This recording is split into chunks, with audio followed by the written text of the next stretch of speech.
Hi అండి, నేను సర్వ. నేను మీ అందరికి తెలుసు, నేను one of the most famous YouTubers.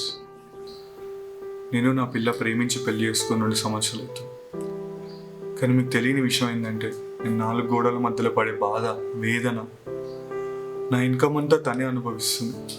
నేను చెప్పింది చేయకపోతే నా మీద అడ్డమైన కేసులు పెట్టి లోపల దోస్తాను, రోజు బెదిరిస్తుంది. డివోర్స్ అడిగితే నువ్వు డివోర్స్ అడిగే రైట్ లేదని చెప్పని నువ్వు నా బానిసవని రోజు టార్చర్ చేస్తుంది. ఈ విషయం మీద నాకు న్యాయం జరగకపోయినా పర్లేదు, మీకు తెలియాలని చెప్పి నేను ఈరోజు ఈ వీడియో రికార్డ్ చేస్తున్నాను.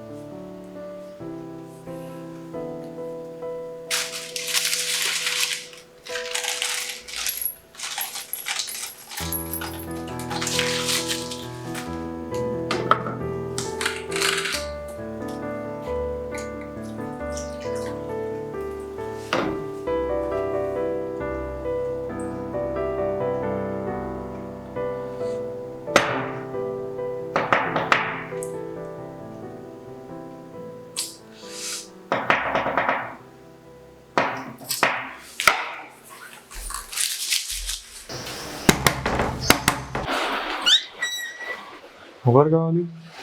నాకు కావాల్సింది నువ్వు ఇవ్వలేవులే కానీ ప్రస్తుతానికి నీ ఇంటర్వ్యూ ఇవ్వు. అసలు నీ సమస్య ఏంటి? అసలు ఎవరు సార్ మీరు? నా చావు నేను చేస్తే నువ్వు ఎవరి మధ్యలో నాన్ సెన్స్? నాన్ సెన్సా? నిద్ర నాన్ సెన్స్.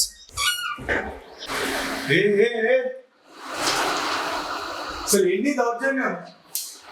ఇదంతా నాకు వద్దు, నేను సూసైడ్ చేసుకుందాం అనుకుంటా. Please leave me alone. పిచ్చోడా, చీప్ కోడ్స్ ఇక్కడ పనిచేయవు. నీకు కమిషన్ ఇస్తా. ఫస్ట్ నువ్వు నా ఇంటర్వ్యూలోకి వచ్చి నీ బాధ ఏంటో చెప్పు, ఆ తర్వాత నీ ఇష్టం. అరే పోయేటోని కమిషన్ ఏంద్రా? మా నాసనది ఏంటి మధ్యలో వెళ్ళిపోయావు? హీరోవాడు మాస్టర్ ఇంకా ఉన్నారా? మీది ఇంటర్వ్యూలోనే చేద్దాం, కంబైన్ చేసేద్దాండి, కోఆపరేట్ చేయండి.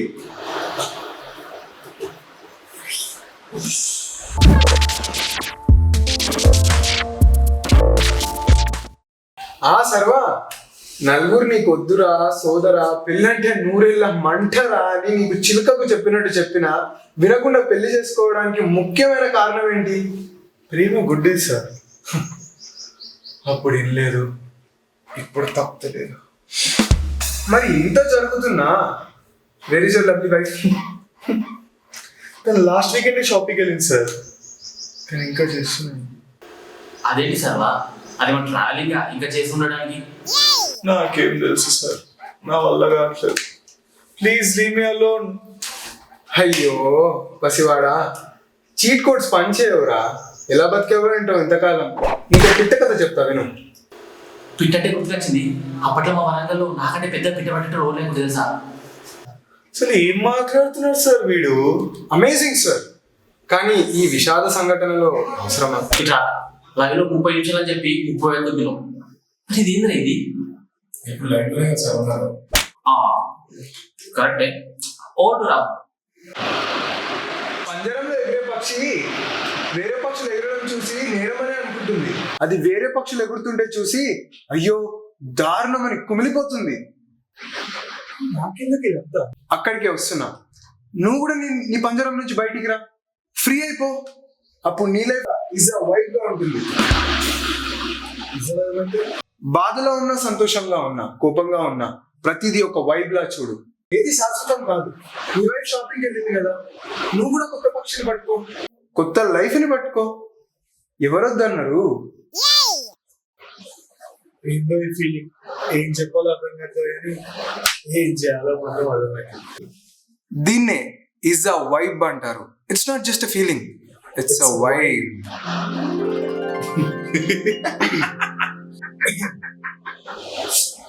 ఎందుకు ఎందుకు నవ్వుతున్నావురా? ఎందుకు నవ్వుతున్నావురా? ఎందుకు నవ్వుతున్నావురా? ఇలా చేస్తున్నారా?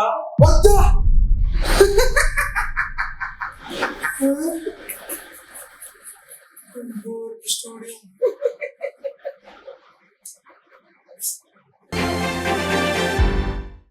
చనిపోయిన ప్రాణాన్ని కాపాడుతూ వాడి విషయాన్ని వీడతాయి త్యాగరాజు మా రాహుల్.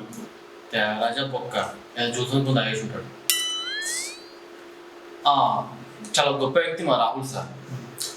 ఓకే, ఇప్పుడు ఈరోజు ముఖ్యాంశాలు. అన్నం తినేటప్పుడు ఫోన్ ఇవ్వలేదని నాన్న చేయి కొరికేసిన చిన్నారి. నాన్న చేయి నొప్పికి తట్టుకోలేక ఆర్ఎంపీ డాక్టర్ దగ్గరికి వెళ్ళారు. ఆర్ఎంపీ డాక్టర్ కూడా అదే పరిస్థితి అవ్వడంతో ఇద్దరు కలిసి ప్రైమ్ హాస్పిటల్ కి తరలించబడ్డారు. మీ ఇంట్లో కూడా చిన్నపిల్లలు ఉన్నారా? ఉంటే జాగ్రత్త. ఎప్పుడు ఏం చేశారో చెప్పలేదు. మీ చిన్నపిల్లల దగ్గర నుంచి రక్షణ కోసం మా ఈ హెల్ప్ లైన్ నంబర్ కి కాంటాక్ట్ అవ్వండి. చిన్నపిల్లల దగ్గర నుంచి జాగ్రత్తగా ఉండండి. సంక్రాంతి సంబరాల్లో ఇల్లీగల్ స్మగ్లింగ్ చేసిన చైనీస్ మాంజా పోలీసులు ఉన్నారు రైడింగ్. అసలు తగ్గేది లేదంటున్న మయాంక్ యాదవ్ త్వరలో ఎస్ఆర్కే నుంచి కోటీశ్వర్ కానున్నాడు. ఫిబ్రవరి అంటేనే వ్యాలంటైన్స్ డే, కానీ వ్యాలంటైన్స్ డే ని బ్యాన్ చేయాలని ధర్నాకు దిగుతున్న రాడ్ సింగిల్స్. మన టిక్ టాక్ మన ఇండియాలో బ్యాన్, కానీ యుఎస్ లో ప్రాణాలకు తెగించి మన ఎలక్షన్ గెలిచిన మన ట్రంప్ మామ తన ఫస్ట్ డే ఆఫ్ సర్వీస్ లో టిక్ టాక్ ని బ్యాన్ చేశారు. ఇందులో ఎలాన్ మస్క్ హస్తం కూడా ఉంది అని మనకు తెలుస్తుంది. టిక్ టాక్ ని ఆధారంగా పెట్టుకున్న వీళ్ళందరి పరిస్థితి ఏంటో వాళ్ళకే తెలియాలి. సార్ ఇంకా మీరు వెళ్ళిపోవచ్చు. లైవ్ అని చెప్పి ఒక్క మాట మాట్లాడి వాళ్ళే.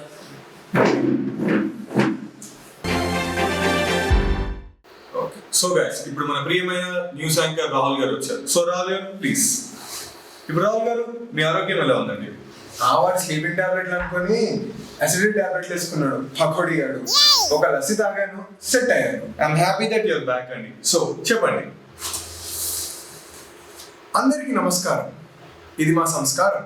సో ఈ రోజు జరిగే లడ్డులో డిబేట్కి స్వాగతం. సో ఈ రోజు జరిగే డిబేట్కి ఎవరు రాకపోవడంతో మాలో మేమే కొట్టక సాగబోతున్నాం. సో ఇప్పుడు చూడండి, కొత్తగా తెరిచిన డగ్ పబ్ లో మొదటి పార్టీలోనే డ్రగ్స్ వాడి అడ్డంగా దొరికిన పార్టీ యానిమల్స్. సో రామ్ గారు, లోపల బిల్ రేట్ ఎంత? రేట్ అయినా లేకపోతే ఓకే, వాళ్ళ ఇంట్లో వాళ్ళు చెప్పే వచ్చారు. సో మీ పని మీరు చూసుకోండి, వాళ్ళ పని పోలీసులు చూసుకుంటారు. అయినా అలా చేయడం చాలా తప్పని నేను భావిస్తున్నాను. కొంచెం కూడా కామన్ సెన్స్ లేకుండా తాగి అలా తందనడం ఎంతవరకు కరెక్ట్ అండి? అదేదో నీ డబ్బుతో తాగినట్టు బిల్డప్ ఇస్తావేంటి?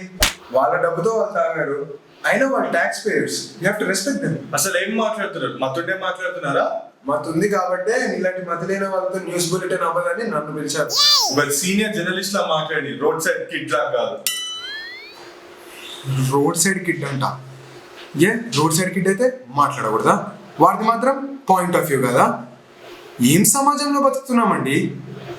నా లడ్డుల సమాజం. సార్ మీరు పొరపాటు పడుతున్నారు, నేను అసలు అనలేదు. మరి ఎలా అన్నారు? వాళ్ళ ఓట్స్ మీకు కావాలి, కానీ వాళ్ళు వాయిస్ అవుట్ చేస్తే మీకు ప్రాబ్లం. నాకు వాళ్ళు ఓట్లు ఎందుకు, వాళ్ళు ఎందుకు, నాకు ఏం అవసరం ఓట్లతోటి? చూసారా, మీ ఓట్లు కూడా అక్కర్లేదంట. మిమ్మల్ని సిటిజన్ లా కాదు కదా, కనీసం మనిషిలా కూడా చూడడం లేదు. ఇంత డిస్క్రిమినేషనా? Very disappointed. ఏ మందు దాగొచ్చినారు సార్? డాక్టర్ మందులు వేసుకోమంటే మందా వచ్చి రాయండి. చూసారా ప్రజలారా, మనలాంటి వాళ్ళ గురించి అడుగుతానేమో మందు దాగి వచ్చాడా అని అడుగుతున్నాడు. ఏం చేయాలి ఇలాంటి వాళ్ళని మనం? సొసైటీలో ఇలాంటి చీడ పురుగులని ఏమనాలి? I'm very disappointed. ఆపండి సార్, ఆపండి.